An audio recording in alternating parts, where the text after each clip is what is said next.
India at the end of the Second World War. After centuries of British rule and decades of struggle, the country's long road to independence is approaching its end.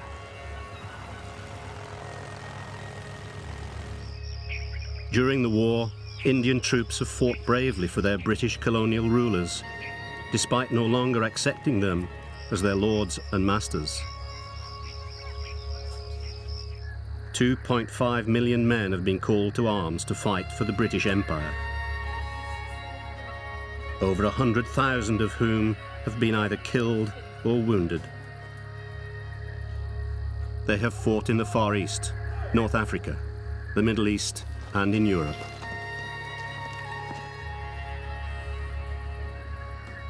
Indian men have won over 4,000 awards for gallantry, including 31 Victoria Crosses.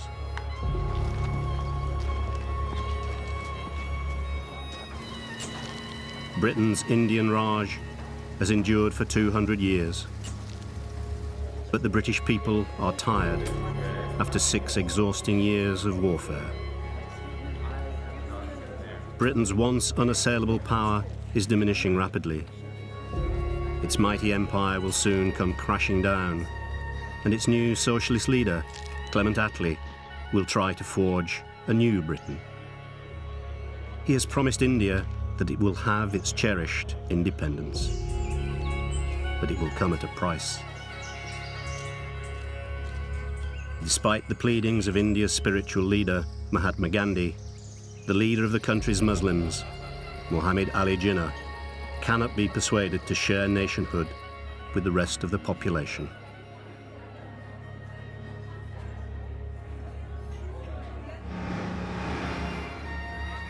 The subcontinent will be split asunder on religious lines. There will be death and destruction as Hindus and Muslims fight in an orgy of bloodletting. The jewel in the crown of Britain's empire will be tarnished in history forever. For Indians and those who choose to live in the new land of the pure, Pakistan, the expectation is that their emerging nations will be 2 new gems of freedom and hope.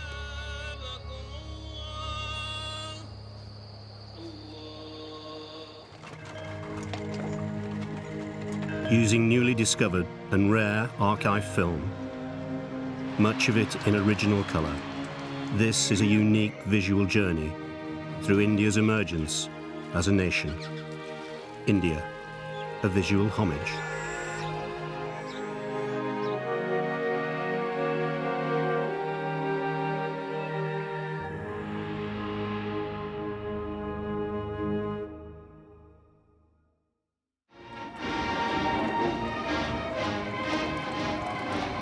March 1947. A new viceroy, Earl Louis Mountbatten, and his wife Edwina arrive in New Delhi. He is the great-grandson of Queen Victoria and second cousin to the King, George VI. But he is not the archetypal imperial ruler he appears to be. Sympathetic to those who aspire to independence, he will prove to be a shrewd choice by Britain's Prime Minister, Clement Attlee. A man with an ego big enough to face the challenge he has been set, and possessed of great charm, he and his wife immediately forged strong bonds with India's leaders. Mountbatten is given the power to act quickly and decisively by London, and soon realizes that any delays on the path to independence could turn widespread unrest into civil war. April 1947. Violence is escalating, especially in the most volatile areas like West Bengal and in the Punjab, where Muslims, Hindus and Sikhs are mixed in almost equal numbers. Gandhi prays and begs for an end to the violence every day. Civil servant Lal Gupta hears him speak many times. He was amazing. His faith in the goodness of mankind and his belief in non-violence never wavered. He inspired millions, but it wasn't enough. Too many wouldn't listen. Gandhi meets with Mountbatten. The two men develop a good rapport, but both know that a juggernaut has been set in motion that is impossible to stop. It becomes obvious that independence means the partition of India and Pakistan, and partition means bloodshed. The vital question becomes, how much bloodshed? Even though India is in crisis, the British colonial elite still enjoys the spoils of empire. Most resent the fact that independence means an end to their traditional privileges and luxuries. Snehagupta is a doctor. Her mother was in service to an English family for her entire life. As a child, I just accepted the way things were. They were the masters and we were their servants. But as I got older, I realized how intolerable the whole thing was. When my mother died, the Mem Sahib gave my father a few rupees. But it was only a token gesture, and she didn't even say she was sorry for our loss. I'll be glad when they're gone.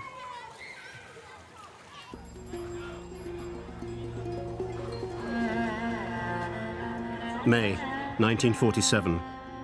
Gandhi has withdrawn from public life, disillusioned by the continuing violence. The future of India is now in the hands of his long-term ally, Pandit Nehru, the man on whose shoulders the future of India will soon rest. While Muhammad Ali Jinnah and the Muslim League plan the new state of Pakistan, Mountbatten and Nehru prepare for a new India. At the beginning of June, with tension rising, Mountbatten brings forward the date of independence to August 15th. To ensure that Pakistan is not seceding from a newly independent India, Jinnah insists that his new state is granted its independence from Britain the day before, on August 14th. Two new countries will have to be created in just 10 weeks. A boundary between the two has to be finalized. The armed forces have to be split. Key elements of infrastructure have to be divided. And the entire paraphernalia of government has to be dissected. Just days before independence, Mountbatten gathers together all India's leaders, including Jinnah.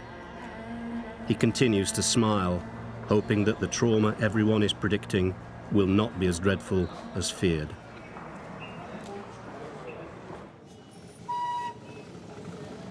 Karachi, August 13th, 1947. The eve of independence. Vast, excited crowds are gathered for the birth of the land of the pure. Pakistan. Jinnah is to be officially titled Qaid-e-Azam, supreme leader of what will be the largest Muslim nation on earth. Prayers are said in his name in all the country's mosques. He is in effect Pakistan's Grand Caliph, as well as its constitutional leader. Liaquat Ali Khan, an Oxford-educated lawyer, will be the country's first Prime Minister. Mountbatten arrives for the ceremony. He still appears calm, his demeanour jovial.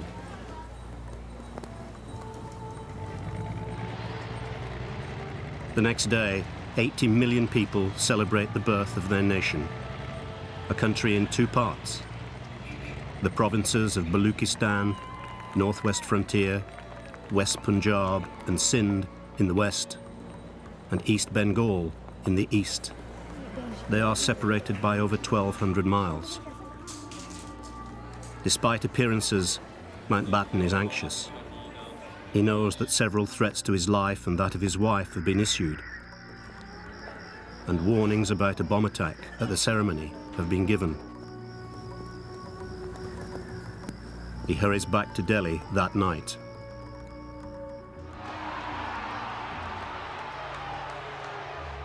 The next day, August 15th, 1947, becomes the most momentous day in India's long, dramatic and fascinating history.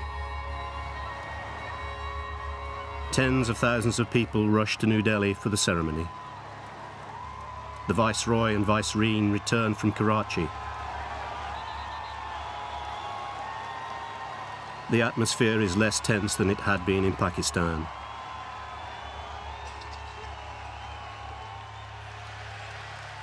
Even so, incidents occur as the expectations rise and the size of the crowd becomes overwhelming. The tension becomes palpable.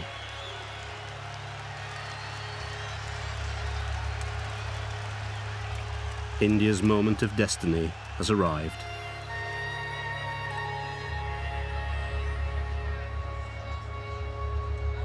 Nehru addresses the new nation.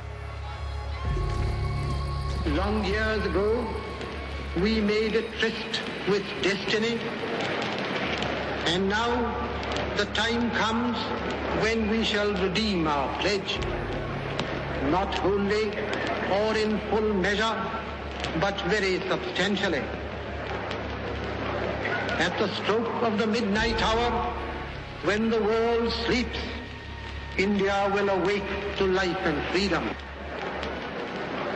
A moment comes, which comes but rarely in history, when we step out from the old to the new, when an age ends, and when the soul of a nation, long suppressed, finds utterance. An auspicious rainbow heralds the historic moment. The relief, the joy, the poignancy, all are overpowering.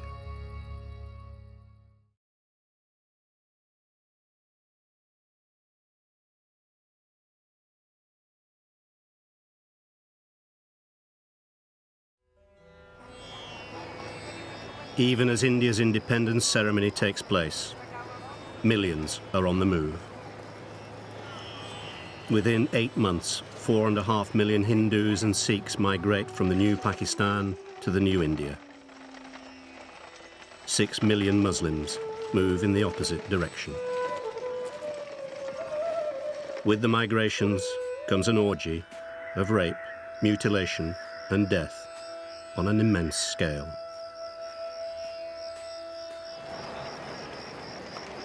Ranjit Singh, a Sikh, and his family begin their walk out of West Punjab 2 days before independence. They only survive thanks to the kindness of Muslim neighbours, who risk their own lives to help them. We were among the lucky ones, thanks to our friends. I doubt we will ever see them again. The hatred that has been unleashed will linger for generations.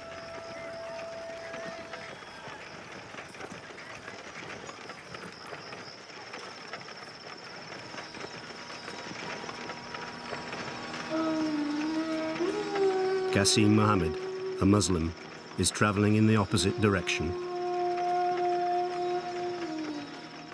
On the 15th of August came freedom. The freedom to burn, loot and murder. While Delhi and Karachi were celebrating, central Punjab was burning.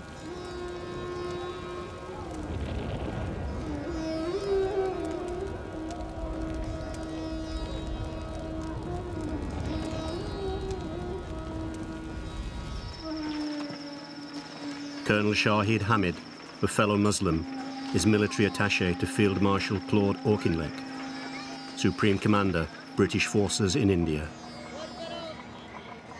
People have gone mad. It is a battleground. Trains to Pakistan are being looted and the passengers slaughtered. We all knew that carnage was in the offing. So did Mountbatten.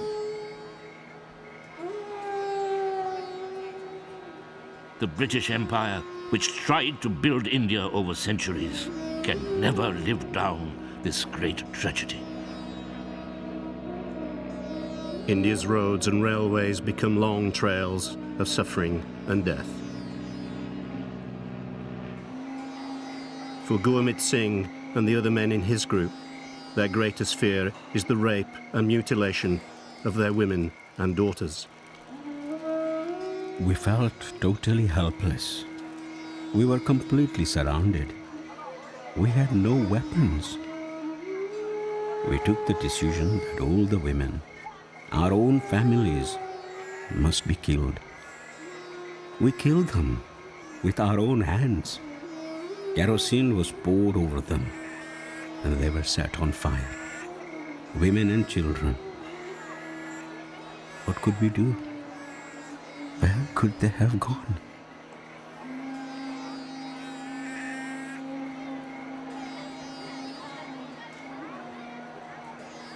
Kulwant Singh is a fellow refugee from West Punjab. My mother saw my father being killed. They cut him up into hundreds of pieces. I was trembling. At my feet there were many bodies. There were fires all around. Then they threw the children into the fires. My mother saved me by hiding me under my father's body.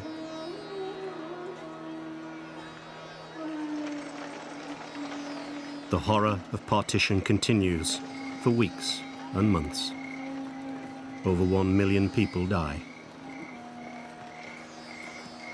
India and Pakistan will never forget the pain it brings.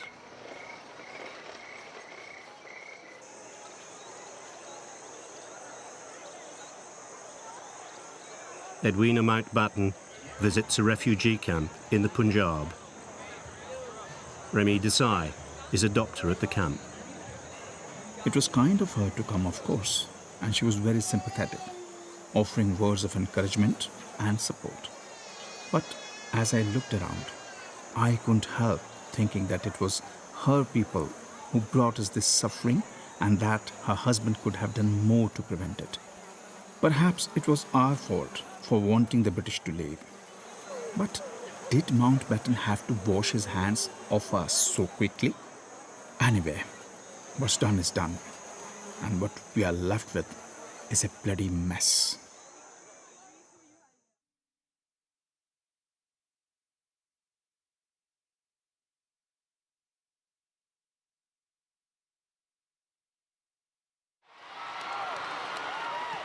June 21st, 1948. India's new Prime Minister bids farewell to the Mountbattens. Mountbatten is handing over to Chakravarti Rajagopalachari, the nation's first Indian Governor-General.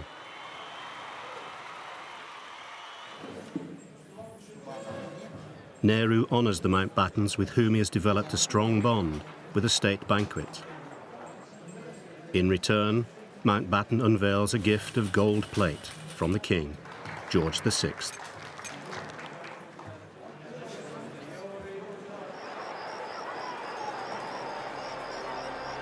Despite the horrors of partition, the Mountbattens have won the respect of most of the Indian people. There are also hints that Britain and India will develop a new relationship in the future, not as masters and servants, but as equals. A senior civil servant in Delhi witnesses the symbolic end of the British Raj, V.S. Chowdhury. So, the jewel in the crown is now just a name for the history books. I had a tear in my eye as Mountbatten passed by. Strangely, I felt sorry for the British. They were losing their place in the world, and it was a major blow for a proud people. On balance, they have done more good than bad in India. Many disagree, but we will feel the presence of their ghosts for many years to come. As for us, I'm excited and anxious at the same time. Who knows what the future will bring? Communism? Fascism? Hopefully democracy? Our first job is to make sure we can feed ourselves. The violence that accompanies the birth of modern India continues through 1947 and into the following year. So distressed by it, India's conscience, the Mahatma, goes on a prolonged hunger strike. He hopes that his suffering will persuade his people to end the violence. Emaciated and close to death, Gandhi eventually ends his fast to the relief of his devoted people. However, relief soon turns to despair. On January 30th, 1948, India's spiritual leader and one of the most revered men in history is shot dead while walking to a prayer meeting. The assassin, Nathuram Godse, is a Hindu nationalist with links to the extremist Hindu Mahasabha, which declares Gandhi guilty of favouring Muslim Pakistan and is strongly opposed to his doctrine of non-violence. Pandit Nehru speaks to the Indian people. His spontaneous words are unscripted and spoken with heartfelt sorrow. The light has gone out of our lives, and there is darkness everywhere. And I do not quite know what to tell you and how to say it. Our beloved leader, Bapu as we called him, the father of the nation, is no more. The light has gone out, I said, and yet I was wrong, for that light represented something more than the immediate present. It represented the living truth, reminding us of the right path, drawing us from error, taking this ancient country to freedom.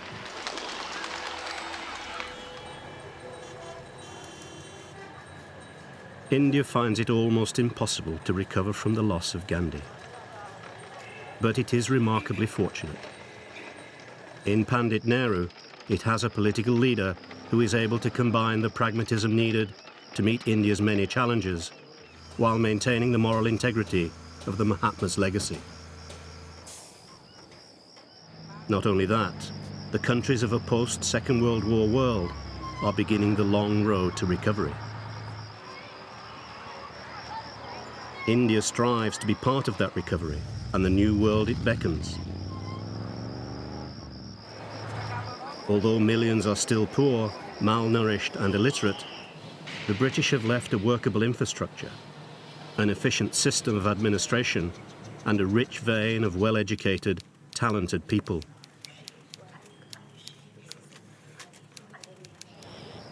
The 1950s become a decade of struggle and consolidation, as India begins to confront its many problems and the burdens of its traditions and customs, especially the curse of poverty.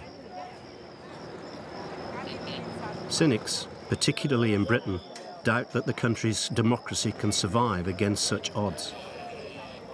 But it does survive, and through Nehru's oratory is able to speak with authority on the world stage.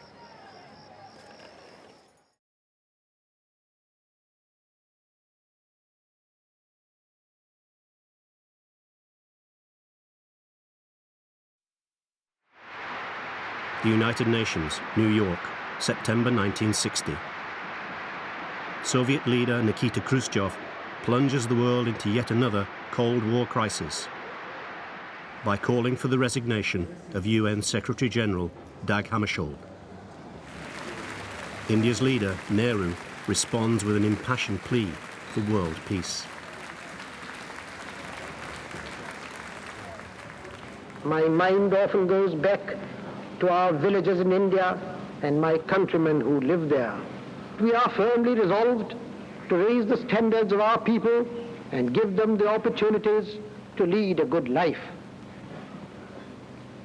Even though this fills our minds, I do not propose to speak to you on this subject here, because there is something else that is of even greater importance. That is peace. Without peace, all our dreams vanish and are reduced to ashes. Nehru's statesmanship and dignity lend India an important voice on the world stage.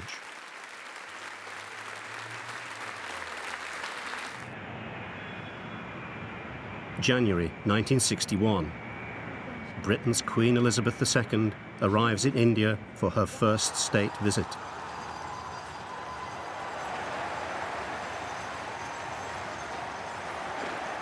She is the first British monarch to visit the country for half a century. The imagery and spectacle are reminiscent of Britain's imperial Raj. But this is a new India, still an adolescent, but finding its feet. The country is now a republic, and although her father George VI reigned as Emperor of India, the Queen is now no more than a visiting head of state. Although as head of the Commonwealth, she remains a very special one. 2 million people turn out to greet her.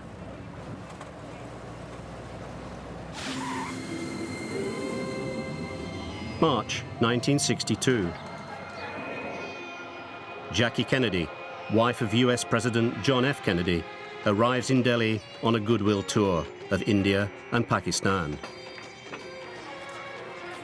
Prime Minister Nehru and his daughter Indira Gandhi welcome her to India.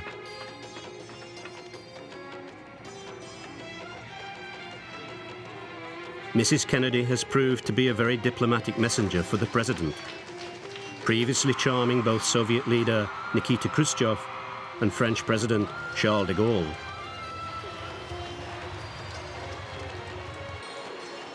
India has emerged as a leader of the non-aligned countries amidst the turmoil of the Cold War between East and West. Accompanied by renowned economist and US Ambassador John Kenneth Galbraith, the First Lady and her sister Lee Radziwill bring 23 security agents and 63 pieces of luggage.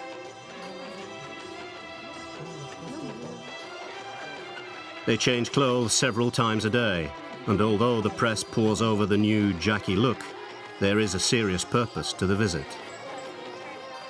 It confirms India's growing importance in the world, especially as Mao Zedong's Communist China flexes its muscles along India's northern border.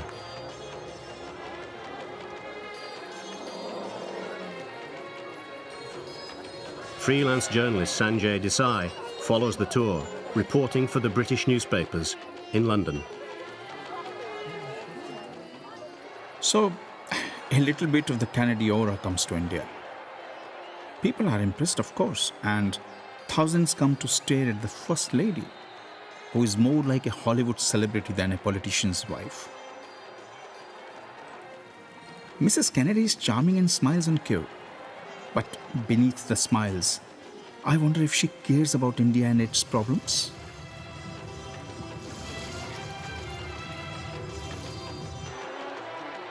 I suppose we should pinch ourselves and remember that just 15 years ago, her hosts would not have been our Prime Minister and our President, but Britain's Viceroy, the imperial ruler of the whole subcontinent. Many of my countrymen, and even more foreign observers, gave India 5 years after independence before the country descended into chaos or became part of the communist bloc. There is still a mountain to climb, perhaps even an Everest to be conquered in the countryside and amongst the poor. But there has been positive progress. Jackie Kennedy's entire 14-day visit is captured on 35mm colour film by President Kennedy's personal cinebiographer, Leo Seltzer. Beautifully shot, the film captures stunning images of India's amazing past, its exciting, rapidly emerging present, and its future potential.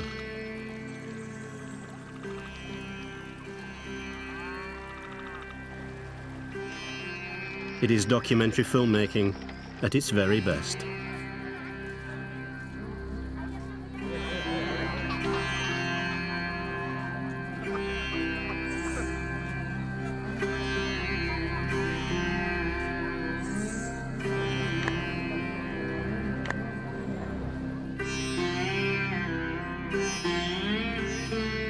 It is a visual homage to the captivating magic of India from over 50 years ago.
Just 2 years after Jackie Kennedy's 1962 visit to India, tragedy strikes. On May 27, 1964, Pandit Nehru, the architect of modern India, dies of a heart attack. He has suffered much personal anguish from India's humiliation in its October 1962 border conflict with China. His health has been in decline for some months. Author Shashi Tharoor. Upon Gandhi's assassination in 1948, Nehru became the keeper of the national flame, the most visible embodiment of India's struggle for freedom. Gandhi's death could have led Nehru to assume untrammeled power. Instead, he spent a lifetime trying to instill the habits of democracy in his people, a disdain for dictators, a respect for parliamentary procedures, an abiding faith in the constitutional system. He was such a convinced Democrat that at the crest of his rise, he authored an anonymous article warning Indians of the dangers of giving dictatorial temptation to Jawaharlal Nehru. He must be checked, he wrote of himself. We want no Caesars.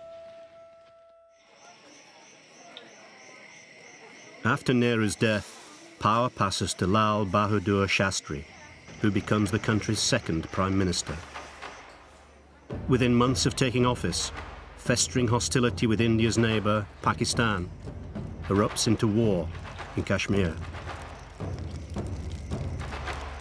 The conflict is brief but bloody, as India succeeds in repelling Pakistan's forces.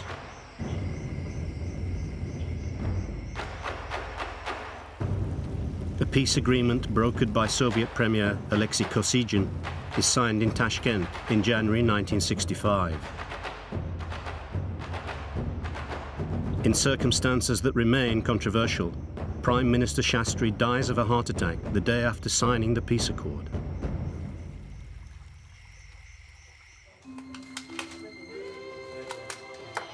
He is succeeded as Prime Minister by Indira Gandhi, the daughter and only child of Pandit Nehru, a woman who will, like her father and her husband's unrelated namesake, Mahatma Gandhi, make an indelible mark on Indian history.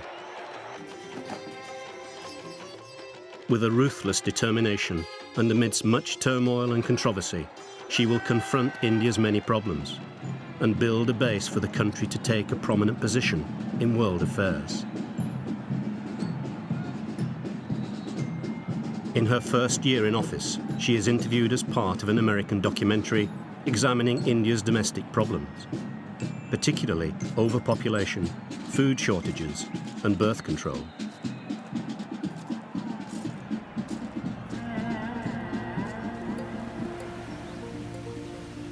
In the film, Mrs. Gandhi describes her homeland for the international audience. India is one country which it is absolutely impossible to generalize about. And people come, they see any one aspect and they feel that's the whole of India.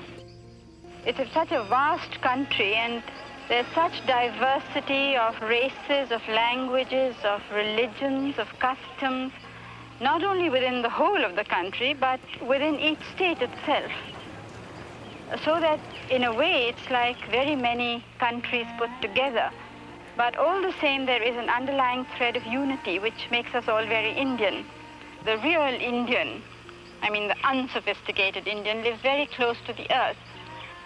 Birth, marriage, death, all this is taken as a part of life. The documentary describes how challenging India's problems are in the mid-1960s. 12 million new mouths to feed every year. An illiteracy rate of 70%. Only 50% of children in school. Cities doubling in size in just 20 years. And yet the population remains overwhelmingly rural. The film offers vivid illustrations of subsistence agriculture, low levels of nutrition, and widespread ignorance of birth control. Sanjay Desai. India is standing at the crossroads. We all know which way to go.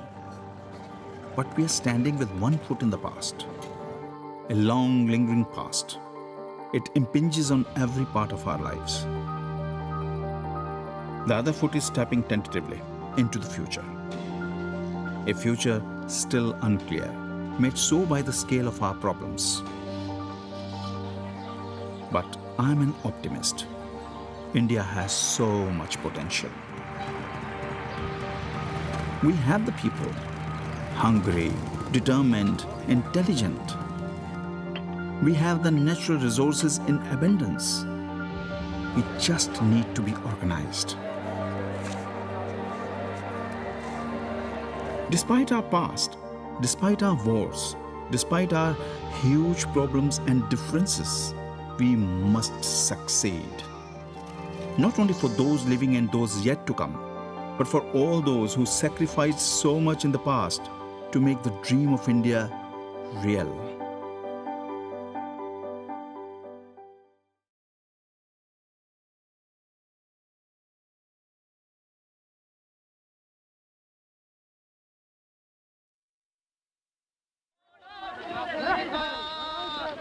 Another 1960s documentary focused on India is made for the Organisation for Economic Cooperation and Development by Dutch filmmaker Wim van der Velde. It examines the nation's plans for growth.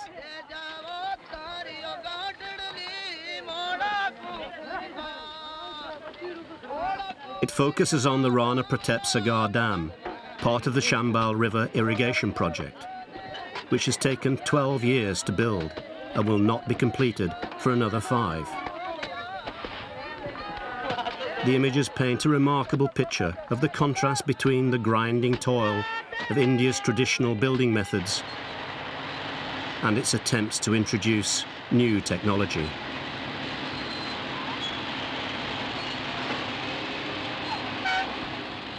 Like in the building of Egypt's pyramids, thousands of pairs of hands toil through endless days of effort in scorching temperatures until the mighty structure rises slowly but inexorably.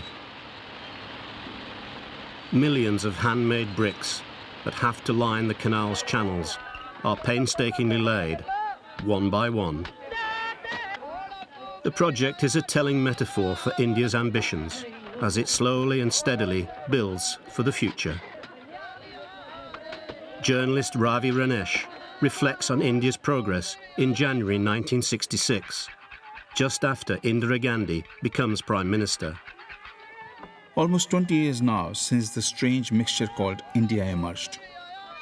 It was Gandhi's dream, and Nehru made it real with his own blend of enlightened nationalism and benign socialism.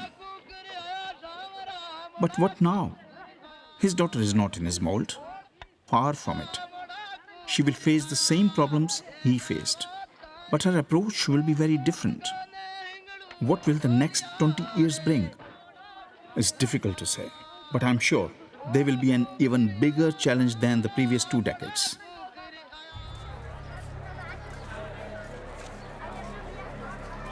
Indira Gandhi and her Congress party win India's 4th general election in 1967, but with a significantly reduced majority.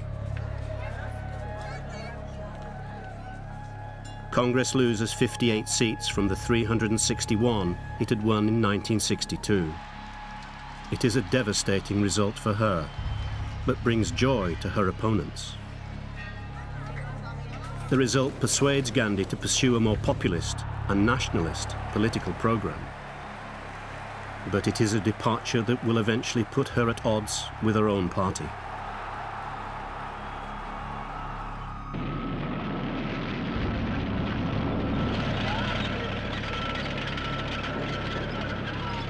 In 1971, Gandhi presides over a 3rd war with Pakistan, which leads to the creation of the new state of Bangladesh from East Pakistan, and a new peace agreement with India's Muslim neighbours.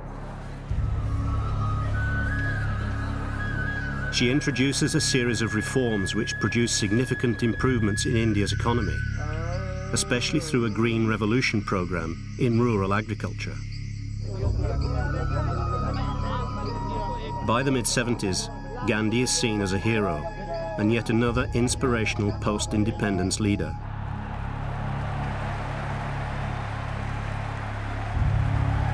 But her rule becomes increasingly authoritarian and divisive.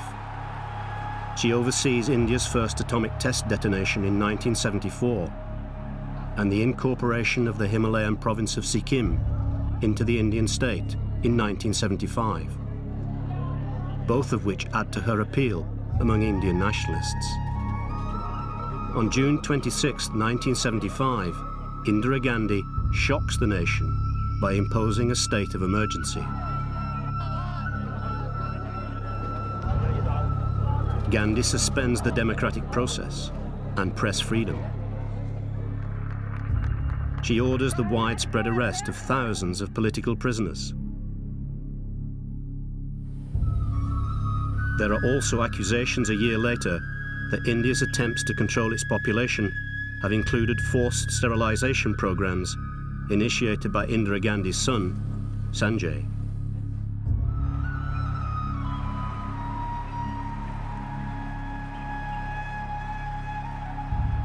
The country is in crisis. The state of emergency lasts until 1977, when Gandhi allows new elections, which she loses heavily, and after which she is arrested and put on trial. She will make a triumphant return to power in the elections of 1980. But India's problems are still immense. Gandhi will be assassinated in 1984 by her own Sikh bodyguards, in revenge for her ordering Operation Blue Star a year earlier, when hundreds of Sikh nationalists are killed in an assault on the Golden Temple at Amritsar. Her death marks the end of the beginning of India's future.